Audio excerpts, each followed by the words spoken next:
In the northern hemisphere where I live, we've just celebrated the fall equinox, a time when the earth gives forth abundance, and the sun and moon model balance, giving us all equal day and night, equal light and dark. It's a unique moment to ponder big questions. And standing in my overflowing garden, preparing for the harvest, I'm struck by the idea of maturity. All the plants that my husband has lovingly planted from tiny little seeds and spent months caring for have grown to maturity.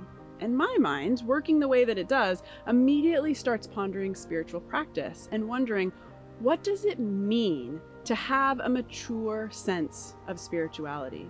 What does it mean to have a spiritual understanding of ourselves and our world that has been watered, fertilized, weeded, pruned, and every other gardening metaphor that we can think of?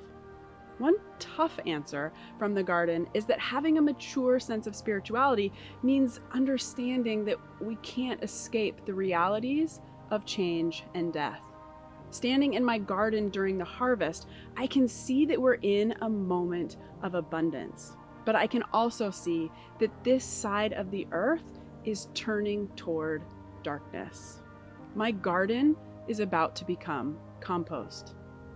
Life, as complicated as it is, can be described in simple terms. It's a path of change between the points of birth and death. We were born and we will die. In between these two extraordinary moments, we experience constant change. Everything is always changing. We don't have to do anything for the reality of change to impact every single aspect of our lives. It just does, and it always will. The constancy of change is an utterly dependable truth.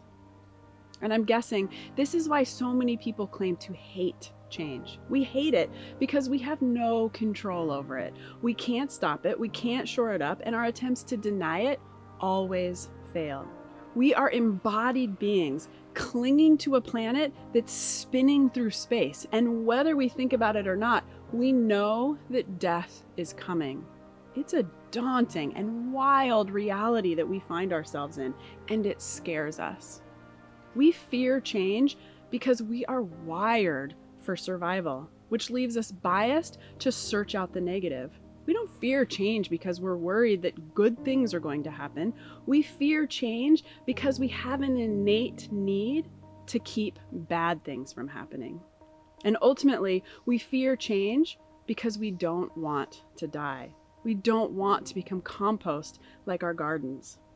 The Yoga Sutras teach us that this fear of death is an inherent part of us, no matter how wise we are.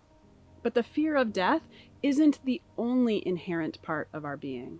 The act of caring is also wired into our brains. Knowing how to care is a fundamental part of our survival instinct.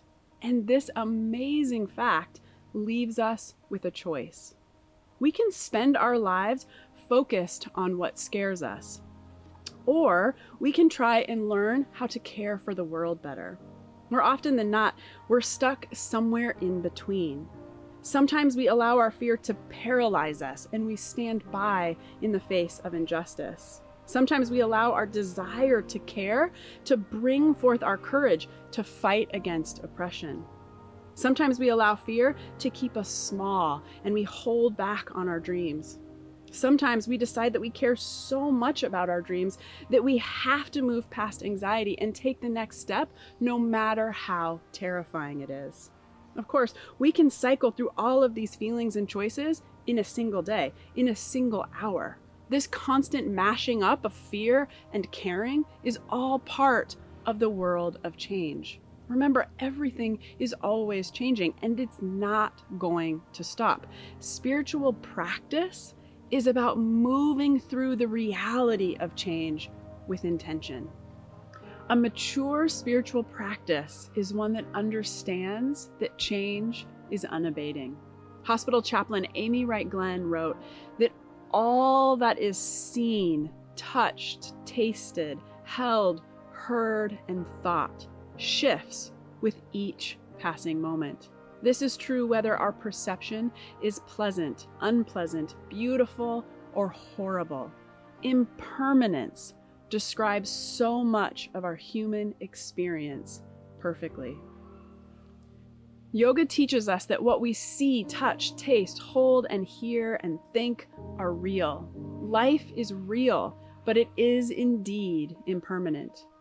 We can't stop the reality of change, but we can work to direct the course of change in our lives.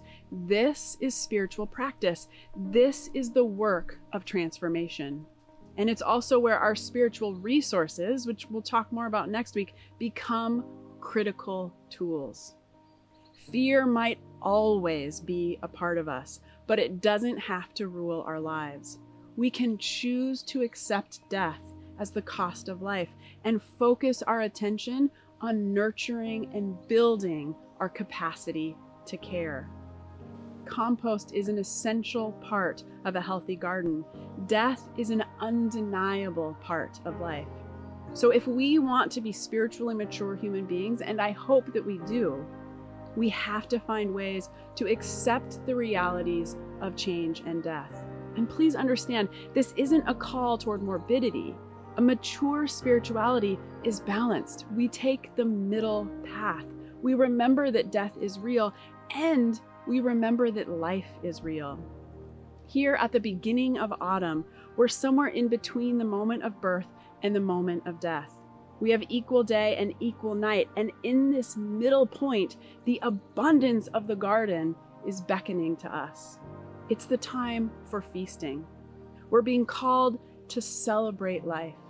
Here, at the beginning of autumn, we're called to notice and revel in the fruit of our labor, so that as we turn toward darker days, our hearts are filled with abundance and care.